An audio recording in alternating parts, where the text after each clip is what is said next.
Muy buenas tardes o quizás muy buenas noches, estimado oyente, según sea la hora y el país donde se encuentre. Les habla nuevamente el pastor bautista Nikos Ricoy, director del programa Encuentros y pastor general del Ministerio Tinajas, desde aquí, en Valencia, España. Saludamos como siempre a todos nuestros seguidores y les damos la bienvenida una vez más a nuestro nuevo programa semanal Encuentros.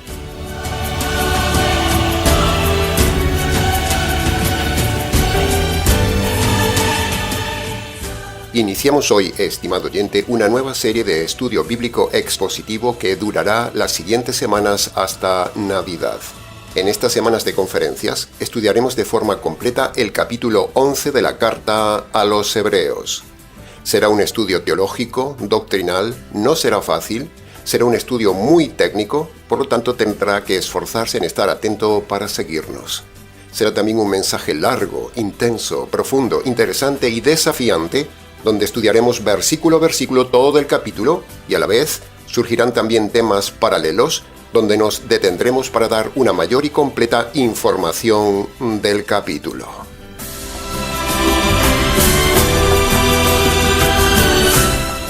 Así que no se pierda ningún programa de esta serie y le invitamos a que nos acompañe en este viaje especial para deleitarnos en las profundidades coralinas de esta parte de la palabra de Dios, donde usaremos el método expositivo y el método parafraseado para su mejor comprensión.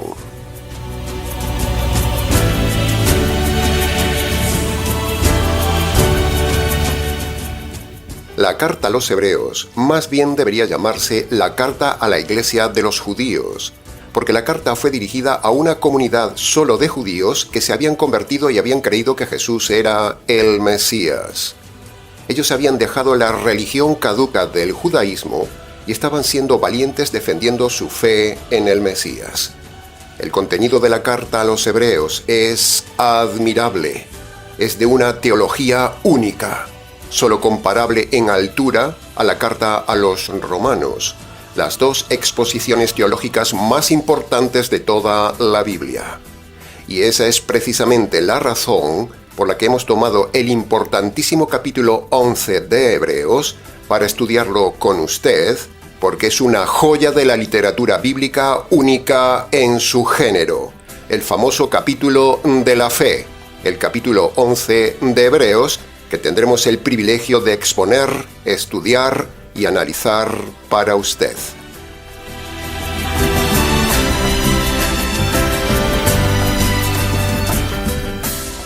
Como ya sabe, este programa se llama Encuentros, y lo hemos llamado así deliberadamente porque en el tiempo de estudio del programa, usted y yo nos encontramos aquí semana a semana para que, desde este canal del Ministerio Tinajas, podamos llenarle a usted como se llena una tinaja, pero en este caso llenarle a usted de forma espiritual con el agua fresca y limpia de la palabra de Dios.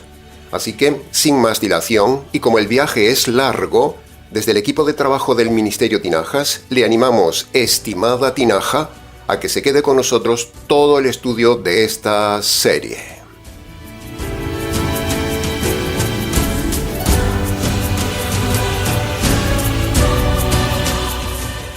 Entremos entonces en el análisis del primer versículo, el versículo 1, que dice: La fe verdadera nos da la total seguridad de recibir lo que se espera y nos convence de que existe lo que no se ve. Mucho se ha escrito sobre la fe y sobre este capítulo, estimado oyente.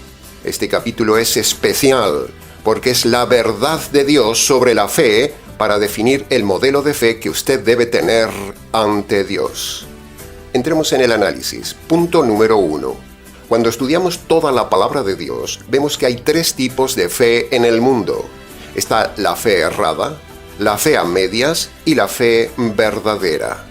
Para poder tener la fe verdadera, necesitamos tener previamente una base sólida y objetiva que respalde esa fe verdadera. No que alguien simplemente venga y diga algo, no. Cuando alguien dice algo teológico, o da alguna opinión, o dice alguna filosofía, le preguntamos, ¿qué base sólida tiene usted para decir lo que dice? ¿En qué se basa para decir lo que dice? Cuando alguien escribe un libro o da una conferencia del tema que sea, y da su opinión diciendo lo que él piensa, pero no tiene ninguna base objetiva, ese libro, esa conferencia y esa persona no valen de nada porque no tiene ninguna base sólida para decirlo. En cambio, los libros de la palabra de Dios, para darle veracidad a lo que dicen, tienen 7 pilares sólidos, objetivos y únicos que no tienen ningún libro religioso, ni filosófico, ni moral en todo el mundo. Y la Biblia sí los tiene para que usted tenga una fe segura.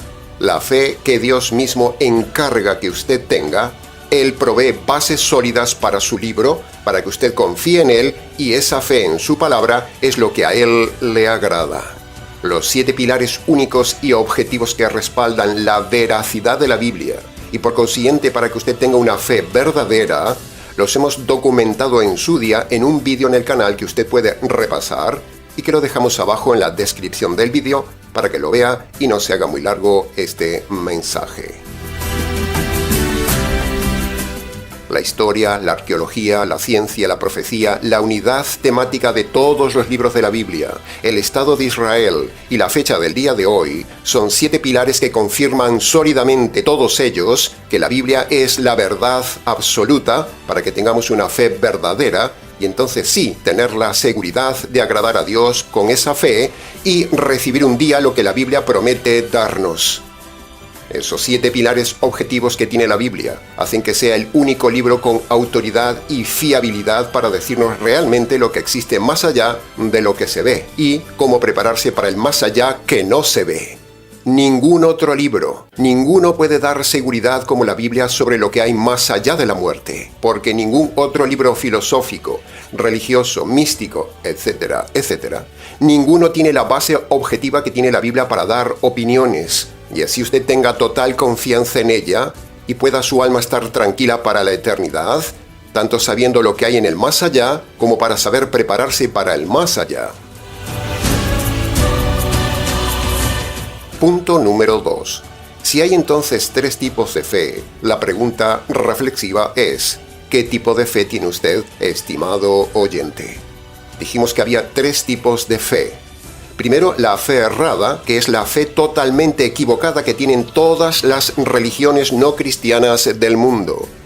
Segundo está la fe a medias, que es la fe de todas las iglesias y religiones cristianas del día de hoy, donde cada una de ellas, todas, tienen algo de verdad, ese es el anzuelo, pero no tienen toda la verdad, tienen una fe a medias, pero con una fe a medias hay condenación completa.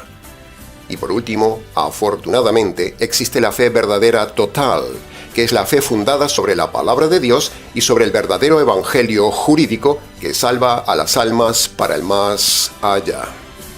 Entonces volvemos a la pregunta: ¿qué tipo de fe tiene usted, estimado oyente?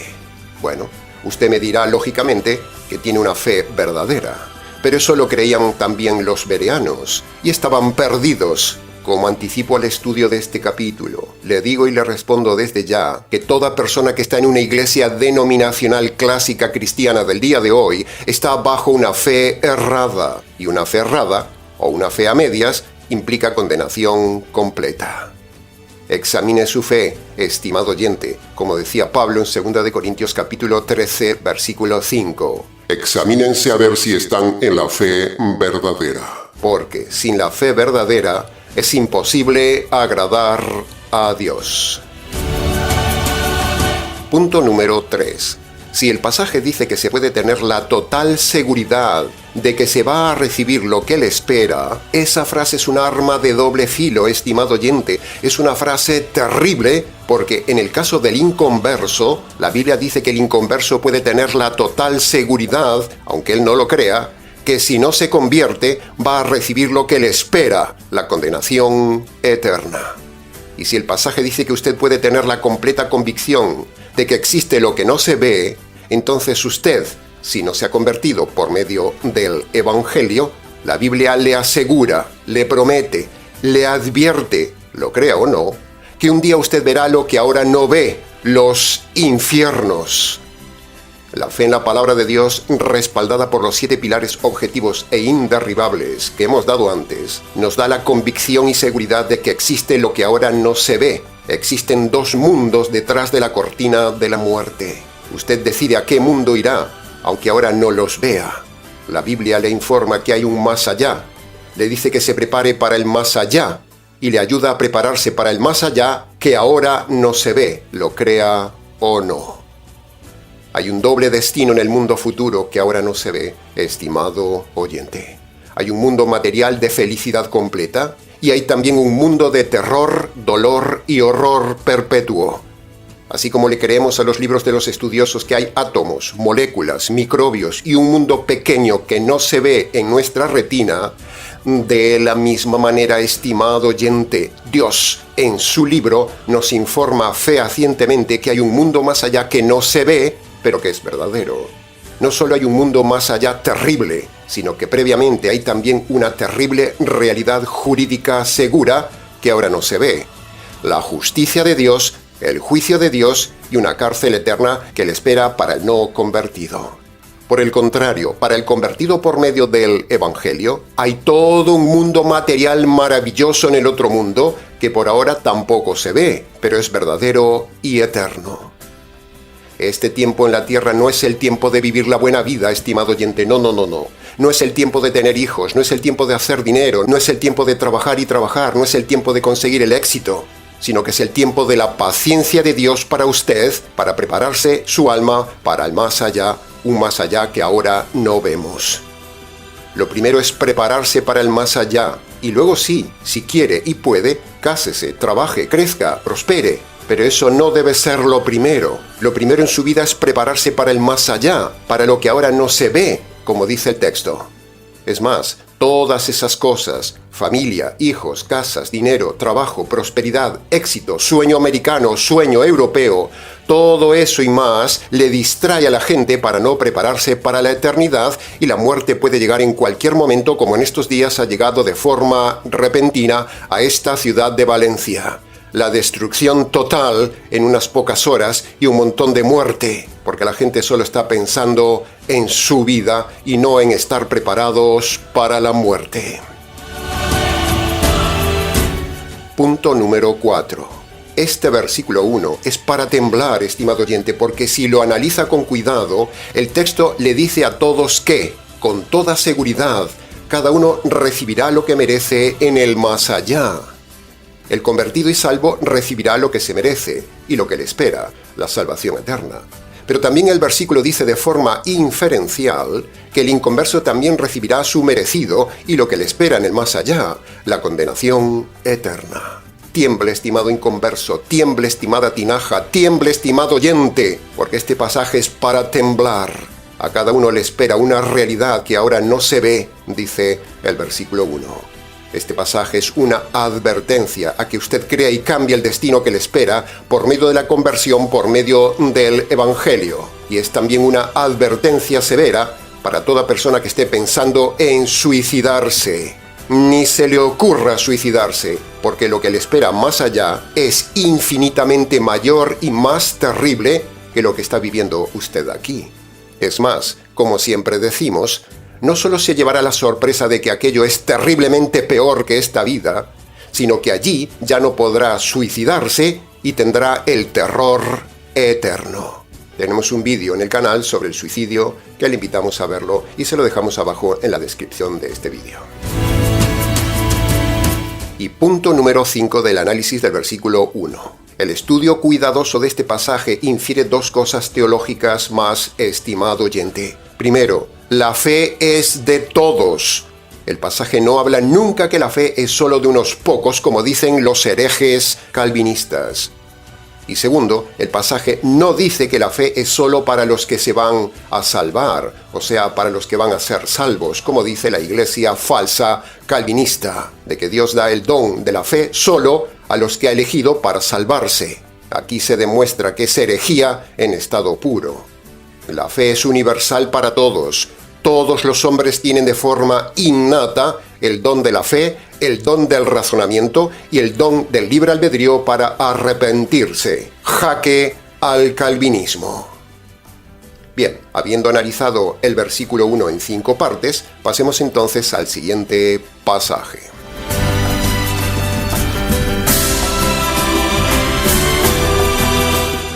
Entremos ahora entonces en el análisis y comentario del versículo 2 que dice: La fe de los hombres antiguos dio buen testimonio de ellos. Entonces, ¿qué testimonio está dando usted con su fe, estimado oyente? ¿Qué testimonio está dejando ahora su fe para el futuro, estimado oyente? ¿Qué testimonio tiene usted?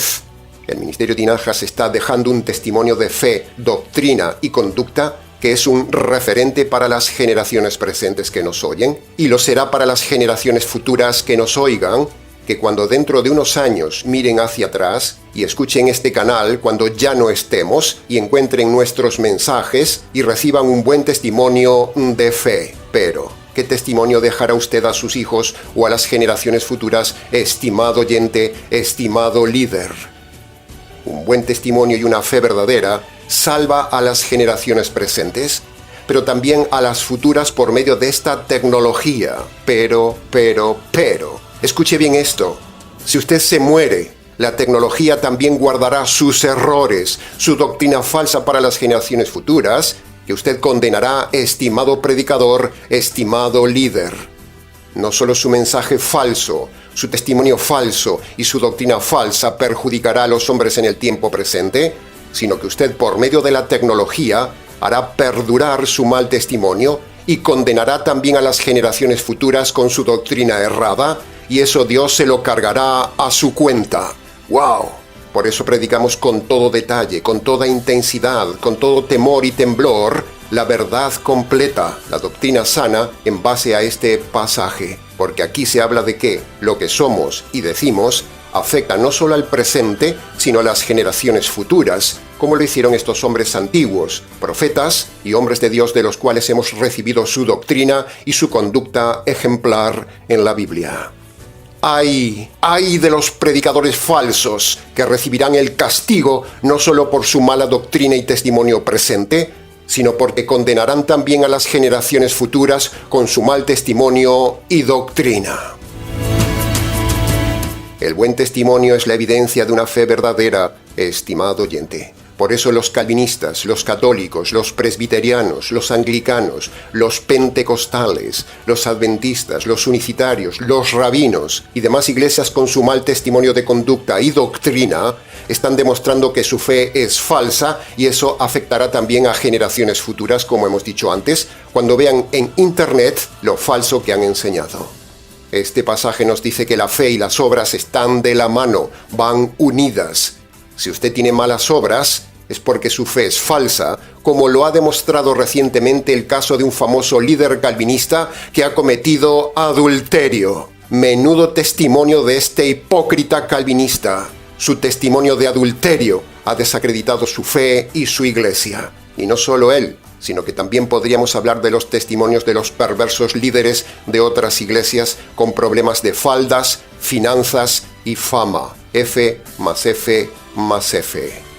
¿Qué clase de testimonio de fe están dando en su iglesia, estimado oyente? ¿Qué clase de testimonio está dando su líder, estimado oyente? ¿Qué clase de testimonio está dando usted, estimado oyente? Porque un mal testimonio, dice este pasaje, muestra que la fe es falsa. Así de sencillo. Santiago ya lo decía. Muéstrame tus obras y yo veré tu fe. Santiago, en capítulo 2, versículo 14 de su carta, dice: ¿Qué sentido tiene que usted diga que tiene fe si no tiene testimonio? ¿Podrá esa fe salvarle? La respuesta a esa pregunta de Santiago es un rotundo no. No podrá salvarle, porque si tiene mal testimonio, eso muestra que su fe es falsa y la persona está perdida. Por eso el reciente líder calvinista que cometió adulterio, aparte de otras doctrinas falsas que enseñaba, como que si una persona se suicida se va al cielo, ese hombre es un perdido, dice Santiago, con toda seguridad. Su fe no podrá salvarle porque su testimonio, sus obras muestran que no es salvo, que no era elegido, como dice él. Cuando se muera ese líder calvinista, no se salvará, lo dice Santiago. Así que por mucho que la gente ore por este líder calvinista inmoral, viejo perdido, no se salvará, dice la Biblia. Primero, por ser calvinista y tener doctrina falsa. Y segundo, no se salvará por ser de mal testimonio, como dice Santiago. Márchese de toda iglesia, estimado oyente. No solo de las iglesias que tienen mala doctrina, sino también que tengan mal testimonio en sus líderes, porque si no, usted se hará cómplice con ellos.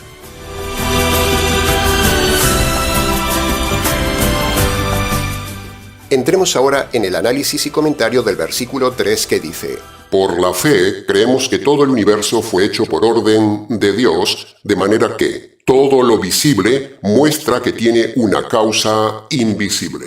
Punto número 1. La Biblia y este versículo dice que Dios es el creador del universo, pero.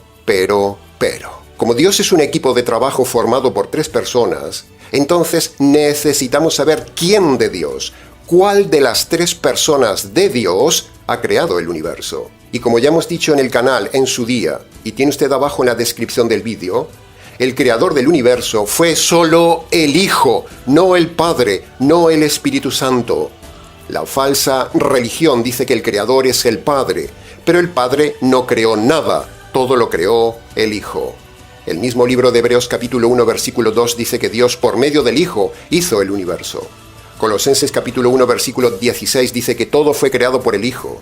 Y Juan capítulo 1 versículo 3 dice nuevamente que todo fue creado por el Hijo. Por lo tanto, quítese la idea de que Génesis 1.1 se refiere al Padre. Primero porque Génesis 1.1 no dice el Padre, dice Dios. Y el Nuevo Testamento nos revela que el Hijo de Dios es el creador del universo. Si usted cree que el Padre fue el creador, usted tiene una fe equivocada.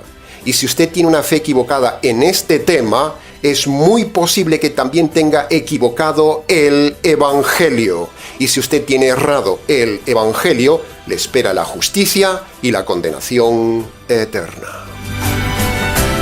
Punto número 2. Ahora, si el Hijo es el creador del universo y todo fue creado por Él, entonces usted fue creado también por Él, y entonces usted tiene un problema, porque un día Él, como juez, lo llamará a cuentas. Y si usted muere con sus pecados sin perdonar, le espera el juicio, la justicia y la condenación eterna. Punto número 3. En el pasaje hay una afirmación maravillosa universal. Hay un principio espiritual subyacente importantísimo en la segunda parte del pasaje que dice: Lo visible tiene una causa invisible. Si bien en este pasaje se refiere específicamente a que el Hijo de Dios, invisible, creó en su día todo lo visible del universo, esa afirmación, sin embargo, se catapulta también a más, como por ejemplo que las cosas que suceden en su vida tienen un origen invisible.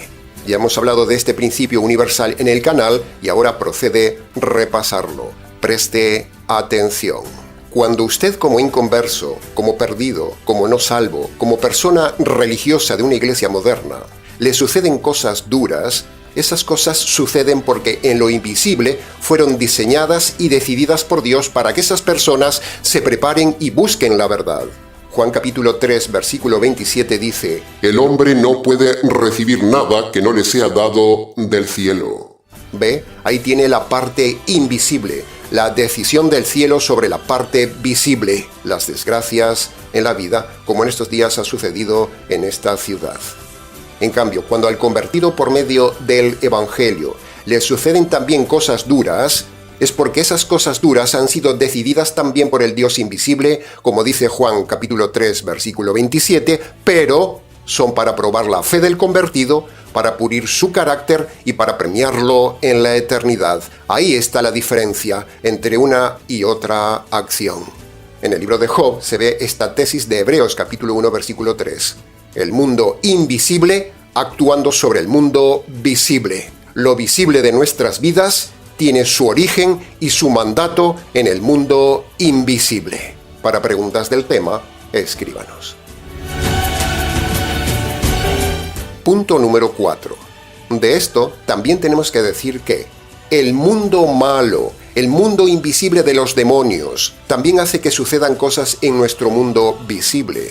Si usted se mete en el terreno del enemigo, en cosas ocultas, en religiones falsas, en el ocultismo, en la hechicería, en la santería, en el espiritismo, en las religiones de los ancestros, en la brujería, en las cosas de la muerte, en la Pachamama, etcétera, etcétera, entonces el mundo invisible del diablo tomará eso de usted y afectará visiblemente en su vida con cosas malas, accidentes, sucesos paranormales, movimiento de objetos, voces y un largo etcétera. Porque el principio bíblico aquí es que lo visible tiene un origen en el mundo invisible. El tema queda dicho, pero para preguntas del tema, escríbanos. Y punto número 5 del análisis del versículo 3. La Biblia dice que el universo lo creó alguien, lo creó Dios. No lo creó una explosión, ni es el resultado del azar ni de la evolución. Lo que vemos presente es el resultado necesariamente de una mente inteligente, no de la evolución de la materia, como dicen los falsos científicos. Todo eso es mentira. Nos faltaría tiempo en este programa para defender la tesis creacionista ante la falsedad de los documentales de la televisión y los falsos científicos evolucionistas, que son como falsos pastores enseñando la mentira de que el universo es el resultado de una gran explosión y el orden que vemos es el resultado de la evolución. Pero eso va contra la razón y va contra la palabra de Dios. Es de necios creer que de una explosión sale orden, leyes, personas, animales, complejidad ordenada, sentimientos, conciencia, belleza, etcétera, etcétera. Y a la vez, la realidad misma muestra que no hay evolución. Al contrario, vemos que hay involución, porque todo se estropea, todo va a mal. La segunda ley de la termodinámica, que se olvidan los científicos, lo demuestra. Toda materia o ser vivo, dejado a su suerte, experimenta un proceso irreversible de degradación, estropeamiento y caos. Eso es lo que dice la segunda ley de la termodinámica. Nada creado nunca mejora, nunca evoluciona. Por lo tanto, la evolución es una mentira. En el canal tenemos 7 conferencias científicas con estos temas en contra de la falacia y de la evolución, dadas por nuestro catedrático y profesor de genética y biología del Ministerio Tinajas, el profesor Jorge Rodríguez, que refuta la sandez de las ramas de la doctrina de la evolución. Abajo, en la descripción del vídeo, tiene sus conferencias que hemos dado en el canal. En el Ministerio Tinajas nos posicionamos tajantemente contra la evolución. Y si usted enseña a sus hijos y cree la sandez de la evolución, un día usted se encontrará cara a cara con el Creador y no quisiera estar en su lugar ese día. Será para temblar. Declaramos que los científicos son mentirosos y ladrones de la verdad científica. Son vividores de la falsa ciencia. Que conste en acta. Entremos ahora en el análisis y comentario del versículo 4 que dice: Por la fe, Abel ofreció a Dios más excelente sacrificio que Caín, y con eso dio testimonio de que era hombre justo ante Dios, y aún muerto, su fe habla hasta hoy. Entramos ahora, estimado oyente, en la sección del capítulo donde se hablará de temas concretos, de casos concretos y de personajes concretos que aplicaron una fe verdadera en su vida. Hasta el momento, hasta el versículo 3, hemos estado hablando de los principios de la fe y ahora hablaremos de los hombres de la fe. Punto número 1. Usando la cronología bíblica, el apóstol empieza hablando de la fe de Abel para hablarnos de la fe verdadera. Pero, si yo fuera el apóstol, hubiera empezado por Adán y Eva para hablar de la fe verdadera. Porque ahí, con Adán y Eva, realmente empieza la fe verdadera, porque también Adán y Eva tuvieron que creer lo que Dios les dijo que tenían que creer, que el animal sacrificado era para tapar sus pecados. Entonces, ¿por qué no empezar por Adán y Eva? De hecho, ¿quién le dijo a Abel que tenía que ofrecer un sacrificio de un animal a Dios? ¿De dónde lo sacó Abel que había que sacrificar un animal? Pues lo tuvo necesariamente que haber sacado de lo que le dijeron sus padres, Adán y Eva. Por eso decimos que el apóstol debió empezar la lista de gente de fe por Adán y Eva y no por Abel. Pero en fin, esa es nuestra opinión. Punto número 2. Adán y Eva les dijeron a sus hijos cómo agradar a Dios y tapar sus pecados, tal como Dios se lo dijo. Enseñarán a todos sus hijos y sus generaciones que para agradarme y ser perdonados sus pecados deben sacrificar un animal tal como yo lo hice con ustedes. Y eso fue precisamente lo que Adán y Eva enseñaron. Y eso fue lo que hizo Abel. Y eso fue lo que no hizo Caín. Y esto nos enseña la importancia de enseñar a los hijos lo que Dios dice, estimado oyente. ¿Qué están enseñando ustedes, estimados padres, a sus hijos? ¿Una fe errada o una fe correcta? Punto número 3. Abel decidió creer y hacer lo que le dijeron sus padres. Pero Caín, con su fe desobediente a sus padres y a Dios, no solo dio mal testimonio, sino que mostró al mundo que una fe errada es capaz de matar. ¡Wow! El primer caso de fe errada en la tierra tuvo como resultado la muerte, porque la fe errada es capaz de matar. Así lo ha demostrado el judaísmo con el Señor. Así lo ha demostrado la asesina Iglesia Católica con la Inquisición. Y así lo ha demostrado también los reformadores y los calvinistas, empezando por Calvino, que enviaban a la hoguera al que no tenía su fe. La fe errada mata, pero no solo mata el cuerpo, sino lo peor. La fe falsa, errada, religiosa, mata el alma por toda la eternidad. Punto número 4. La fe de Abel, su fe verdadera, llegó hasta nuestros días, dice el texto. De la misma manera, estimado oyente, como dijimos antes, en el Ministerio Tinajas trabajamos para que nuestra fe trascienda en el tiempo y llegue a otras generaciones futuras, después de nosotros, con una fe verdadera, no una fe errada y desobediente como la de Caín. Caín ofreció a Dios el esfuerzo de su agricultura, su esfuerzo de levantarse temprano, su trabajo duro, sus horas de trabajo, creyendo que esos frutos de la tierra sacados con su esfuerzo agradarían a Dios. Pero Dios lo rechazó, porque Caín no hizo caso de sus padres como hizo Abel, que replicó el sacrificio de un animal. Aquí tenemos otro principio espiritual de la fe falsa. No solo mata, sino que la fe falsa quiere agradar a Dios por sus esfuerzos, por sus buenas obras, por sus sacrificios. Y eso nos lleva, nos traslada, nos catapulta a la doctrina cainista de la actual Iglesia Católica Romana, los adventistas, los pentecostales, los rabínicos y demás iglesias, donde quieren agradar a Dios como Caín por sus obras, su esfuerzo y su sacrificio ante Dios. Son iglesias de Caín. ¿En qué iglesia está metido usted, estimado oyente? ¿En una iglesia tipo Abel o en una iglesia tipo Caín? La enseñanza del sacrificio de un animal por los pecados de Adán y Eva y el sacrificio de un animal que hizo Abel, sin saberlo, estaban haciendo un anticipo de lo mismo que haría Dios en el Calvario con su Hijo, sacrificarlo como cordero inocente para recibir la justicia de los pecados del hombre. Caín, en cambio, estaba labrando las bases de todas las religiones del mundo, agradar a Dios o a sus dioses por medio de sus esfuerzos. Usted no puede agradar a Dios, ni salvarse por medio de sus sacrificios, sino por la fe en el sacrificio del altar del Calvario, donde la justicia de Dios mata al Cordero de Dios para que usted pueda, por la fe en ese sacrificio, agradar a Dios.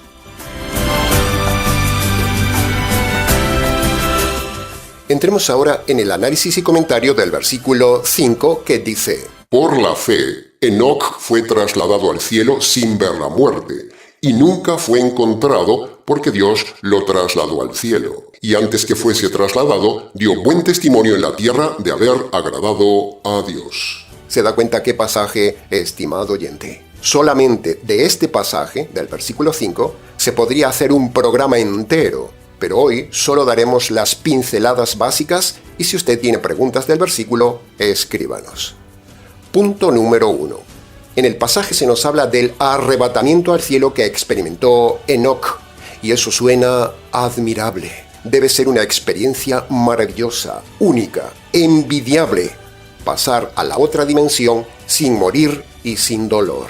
Sin embargo, Lo más admirable, sinceramente, no es pasar a la otra dimensión sin morir y sin dolor, sino que lo más importante es saber cómo pasar a la otra dimensión al morir, pero con los pecados perdonados. Eso es lo admirable y lo importante, y que nosotros queremos enseñarle a usted siempre. Un día habrá otro arrebatamiento, pero masivo, el de la iglesia. Pero lo importante no es si uno pasa a la otra dimensión por medio del arrebatamiento o por medio de la muerte. No. Lo importante es pasar a la eternidad con los pecados perdonados. Eso es lo importante, estimado oyente. Por cierto, ¿sabe usted cómo se perdonan sus pecados? Punto número 2. El texto dice que Enoc agradó a Dios antes de morir. Eso nos lleva a una pregunta sencilla y reflexiva para hacerle a usted. ¿Está usted agradando a Dios antes de morir? El verdadero tema importante es cómo agradar a Dios cuando en realidad usted todos los días desagrada a Dios y en toda su vida ha hecho cosas desagradables ante Dios. Entonces, ¿cómo agradar a Dios teniendo el perdón de los pecados? Buena pregunta para usted. Se la respondemos al final del mensaje. Punto número 3. Leyendo este versículo, no podemos dejar de tocar y abordar el tema actual de que varias personas y varias veces nos han preguntado sobre la veracidad del libro de Enoc, un libro de la literatura extrabíblica, un libro falso que no es la palabra de Dios. Primero, el libro de Enoc no es palabra de Dios porque contiene doctrinas contrarias a la enseñanza doctrinal bíblica. Segundo, es imposible que el libro famoso de Enoc fuera del patriarca bíblico Enoc, como se hace creer a la gente incauta por ahí, sencillamente porque Enoc no escribió ningún libro, no se hacían libros en el tiempo de Enoc, y porque en el supuesto caso de que se hubiera hecho un libro, todo se destruyó con el diluvio después de Enoc. Noé no llevó ningún libro de Enoc en el arca. Dios no le mandó un libro, no le mandó que guardara un libro, y también porque Noé no tuvo contacto con Enoc. Por lo tanto, el moderno y falso libro de Enoc es un invento de alguien para dar credibilidad a sus pensamientos filosóficos y encontró que Enoc era el filón, era ideal para darle misterio y atractivo a su libro, un libro falso. Tercero, el libro de Enoc no es la palabra de Dios porque los judíos, los conservadores de la revelación divina, nunca lo tuvieron como parte de la Torá. Aunque documentalmente mucho más se puede hablar del tema, nuestro consejo pastoral, estimado oyente, es que estas 3 sencillas razones que le hemos dado dan contundencia a que usted se olvide de caer en el engaño de que el libro de Enoc es palabra de Dios. Más bien, es herejía en estado puro. Cuarto, que en el Nuevo Testamento se nombre a Enoc en la carta de Judas, y Judas diga unas palabras que dijo Enoc. Eso no implica que Enoc haya escrito un libro, sino más bien que el Espíritu Santo le reveló al apóstol Judas algo que había dicho en su día Enoc, pero eso no implica que Enoc haya escrito un libro. De hecho, el famoso libro de Enoc moderno no es un libro, sino varios libros, que contienen literatura que parece verdad, pero es falsedad. Usted no necesita el libro de Enoc, sino que con la revelación dada en los libros del Nuevo Testamento, eso es suficiente para su salvación. El resto es morbo escrito en ese libro falso de Enoc, y el morbo es para la satisfacción de la gente curiosa, humana y morbosa, y también para el negocio de los avispados. Que conste en acta.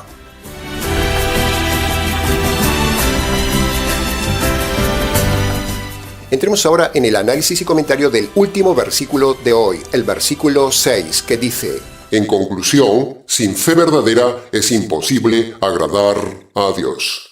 Estimado oyente, el texto dice que es imposible sin fe verdadera agradar a Dios, pero nosotros añadimos que es imposible agradar a Dios en lugares donde no hay fe verdadera. Para que usted tenga una fe verdadera que agrade a Dios, alguien tiene que mostrarle esa fe verdadera. Y lamentablemente, hay muchos lugares cerrados que enseñan una fe equivocada, con líderes errados, donde le enseñan una fe errada, con lo cual usted no encontrará a Dios, ni la paz de Dios, ni el perdón de Dios, ni la salvación de Dios, ni agradará a Dios. Hay muchos lugares de fe errada donde Dios no está, aunque le digan que Dios está ahí. Y si usted está ahí, estará desagradando a Dios, como por ejemplo en el catolicismo, en el calvinismo, en el adventismo, en el pentecostalismo, en el mesianismo, o con las iglesias bautistas liberales, o con los presbiterianos, con los anglicanos, con los mormones, con los rabinos, con los santeros, etcétera, etcétera. Esos lugares son lugares donde nunca usted encontrará a Dios, ni por medio de lo que allí enseñan usted agradará a Dios. Y por otro lado, si usted está en un lugar físico, en una llamada iglesia local, ese local es contrario a la voluntad de Dios, porque como muchas veces hemos dicho, la verdadera iglesia de Cristo no se congrega en locales hechos por manos de hombres, sino que la verdadera doctrina eclesiológica está en congregarse en las casas solo para las personas convertidas por medio del Evangelio. Y en las iglesias que hemos nombrado antes, todas rompen el principio neotestamentario de congregarse en casas las personas convertidas. Se congregan en locales juntando cabras con ovejas, con un evangelio inventado por cada una de esas iglesias. Ahí no está Dios. Así que le rogamos, estimado oyente, como si Dios rogara por medio nuestro. Si usted quiere agradar a Dios, si usted quiere buscar a Dios, como dice el pasaje, reciba lo que le decimos, crea lo que le decimos y escuche la voz de Dios en estos dos pasajes. Escuche. Salgan de en medio de ellos y apártense de ahí, no toquen lo inmundo, y yo los recibiré, dice el Señor. Segunda de Corintios capítulo 6, versículo 17. Y Apocalipsis capítulo 18, versículo 4 dice: Salgan de ahí, pueblo mío, salgan de ahí para que no sean cómplices de sus pecados, ni reciban los castigos que les daré a ellos. Obedezca a Dios, estimado oyente, obedezca. Dios le manda salir de esas iglesias. En definitiva, cerrando ya el programa, para agradar a Dios, como dice el pasaje, usted solo puede agradarle si obedece y cumple los dos mandamientos que dijo el Señor Jesús que había que obedecer para agradar a Dios y entrar al reino de Dios. Marcos capítulo 1, versículo 15 es la única forma de agradar a Dios, reconciliarse con Dios y el paso inicial para buscar a Dios. Porque es la forma de quitarse los pecados, es la forma jurídica de ser declarado inocente ante Dios y desde ahí empezar a tener comunión con Dios. Sin obedecer Marcos capítulo 1, versículo 15, nunca nadie jamás agradará a Dios. Que conste en acta. Se nos ha ido el tiempo de este programa inicial un poco extenso, estimado oyente. Mucho más se pudo haber dicho del tema, pero con lo dicho hoy, creemos que ha sido suficiente para su enseñanza y su reflexión. Continuaremos con la serie de Hebreos 11 en el siguiente programa. Pero para preguntas del tema, si quiere, escríbanos ministeriotinajas@gmx.es. Ahora, antes de terminar, queremos invitarle a colaborar y a invertir en el canal del Ministerio Tinajas. Con su ayuda podremos ayudar a otros. Le recordamos también a la audiencia que hemos diseñado un completo manual de estudio sobre el tema del noviazgo, matrimonio y divorcio, un libro que usted puede adquirir en Amazon. Abajo en la descripción del vídeo tiene el enlace para adquirirlo. Bien, nada más por hoy, estimado oyente.